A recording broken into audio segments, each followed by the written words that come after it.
Salut tout le monde, j'espère que vous passez une très belle journée. Alors, on est jeudi et je voulais prendre le temps de faire une vidéo pour répondre aux questions les plus fréquemment posées, les questions qui reviennent le plus souvent et celles que vous avez écrites sous la photo pour les questions.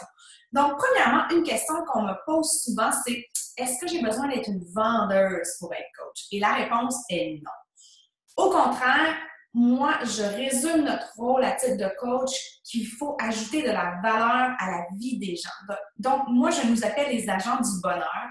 Notre mission, c'est de s'intéresser aux autres, de se créer des amis, de développer des liens de confiance, des relations d'amitié avec les autres et on se retrouve à travailler avec des gens qui nous ressemblent. Donc, vraiment pas dans l'optique du vendeur de char qui veut passer le deal du mois. Moi, je me sens pas du tout comme ça. D'ailleurs, j'ai une formation en communication marketing. J'aime beaucoup la communication par l'image. J'aime le marketing. C'est quelque chose que j'utilise beaucoup dans mon entreprise. Mais l'aspect que je n'aimais pas de la vente, en fait, c'est la pression et les chiffres qu'on doit atteindre et tout ça. Effectivement, il y a des objectifs qu'on peut se fixer pour faire avancer notre entreprise, mais vous n'avez aucune obligation de vendre quoi que ce soit. Donc, vous n'avez pas de contrat. Si jamais ça ne fonctionne pas pour vous, vous pouvez dire que vous arrêtez, vous n'êtes pas lié. Donc, vous êtes complètement libre. Et l'idée, vraiment, quand on est coach, c'est d'offrir des pistes de solutions. C'est de s'intéresser aux gens, développer notre réseau de contacts, poser des questions et voir comment on peut répondre à leurs besoins en leur proposant des pistes de solutions avec nos produits. Donc, c'est vraiment comme ça que ça fonctionne pour moi. Deuxième question qui a été soulignée, en fait, c'est si on pouvait travailler à temps partiel. Absolument. Moi, quand j'ai commencé à titre de coach, j'étais en congé de maternité, mais j'ai quand même continué de travailler comme coach lorsque je suis retournée au travail pendant quelques mois. Donc, je le faisais le matin, je faisais mon développement personnel dans l'autobus et ensuite, pendant l'heure du lunch, je prenais du temps aussi et le soir, je le faisais. Donc, il n'y a pas vraiment un temps minimum à investir. C'est sûr que je vous dirais qu'au minimum 1 heure par jour, c'est quand même assez nécessaire. Ce n'est pas nécessairement le temps investi qui est important, c'est la qualité de votre temps que vous investissez. Donc, ce que vous faites pendant le temps. Moi, mon rôle, c'est de vous guider et de vous aider à vraiment cibler les activités essentielles qui vous permettent de développer votre entreprise, d'avoir des heures focus pendant lesquelles vous êtes concentré et que vous allez vraiment vous concentrer à réaliser les tâches importantes et non le flafla qui peut vous faire perdre du temps. Donc, c'est difficile pour moi d'offrir une réponse en termes de temps. Ça varie d'une personne à l'autre. C'est comme une transformation avec le fitness.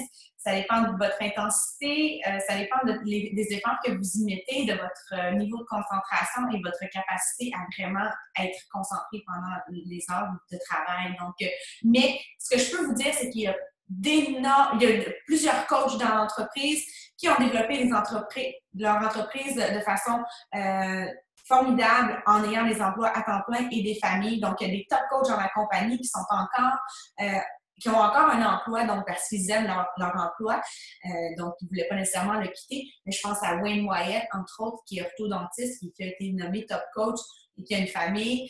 Et il y a d'autres personnes aussi là, qui ont réussi à développer leur entreprise en continuant de travailler. Donc, j'ai des gens aussi dans mon équipe personnelle qui ont des emplois à temps plein, qui ont des super belles business aussi. J'en ai d'autres qui sont maman à la maison. Donc, vraiment, ça vous appartient à vous selon votre degré de motivation et à quel point vous voulez pousser la machine rapidement. Ce sera à vous de voir le temps que vous voulez déterminer, mais ça vous appartient, donc vous êtes complètement libre par rapport à ça. Il y avait une question par rapport au fait qu'il y avait peut-être beaucoup de coachs où est-ce qu'on pourrait entrer en compétition. Eh bien, la réponse à ça et la beauté de tout ça, c'est qu'on est en compétition avec personne, sauf avec nous-mêmes. Ce qui est beaucoup prôné dans notre entreprise, c'est d'être nous-mêmes, de vraiment mettre en valeur notre personnalité, de s'assumer à 100% et de montrer ça aux gens. Donc, on attire des gens qui nous ressemblent. Plus on a une vision claire de qui on est et de ce qu'on veut présenter au monde, plus on va attirer des gens qui ont les mêmes valeurs que nous. Et donc, tout le monde a quelque chose de spécial à offrir dans le monde. Et ce que je trouve ça extraordinaire dans notre entreprise, c'est que vraiment, il y a une place pour tout le monde. Moi, je ne vis pas du tout dans un esprit de compétition. On est beaucoup dans mon équipe, mais on s'entraide, ensemble, on est plus fort. Donc, on mise beaucoup sur développer nos forces personnelles, nos talents, nos habiletés. Et donc, il y a vraiment une place pour tout le monde, là. Il y a tout, on vit dans un monde d'abondance. On est dans un univers abondant. Il y aura toujours des gens qui auront besoin de se remettre en forme, de prendre soin de leur santé. Prendre soin de notre santé, c'est bon pour tout le monde. Donc, vraiment, l'activité physique, la nutrition, c'est pour monsieur, madame, tout le monde. Ça nous permet d'être plus performants dans toutes les facettes de notre vie. Alors, aucune inquiétude par rapport à ça. Est-ce qu'il faut être bilingue pour être coach? La réponse est non. On a plusieurs coachs dans notre équipe qui ne sont pas bilingues et ce qui est super positif, c'est que comparativement à quand j'ai commencé il y a plus de 2 ans, il commence à avoir énormément de documentation sur notre coach online office, donc notre bureau en ligne de coach. Il y a beaucoup de documents qui sont traduits en français.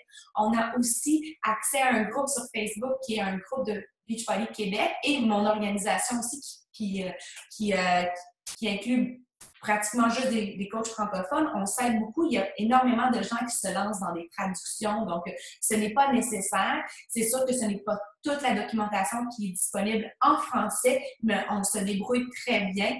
Et je peux vous dire que ça peut être une belle occasion de vous aider à améliorer votre anglais. Donc, moi, je pense pas que c'est une barrière qu'il faut se mettre. Et comme je vous dis, on développe énormément le marché au Québec. Ça fait 4 Team Beachbody Cup qui sont gagnés à la suite de l'autre au Québec. Donc, on a un marché qui est très grandissant, la compagnie le sait, et plus on continue de développer le coaching et le marché québécois francophone, plus on va avoir accès à ces outils-là.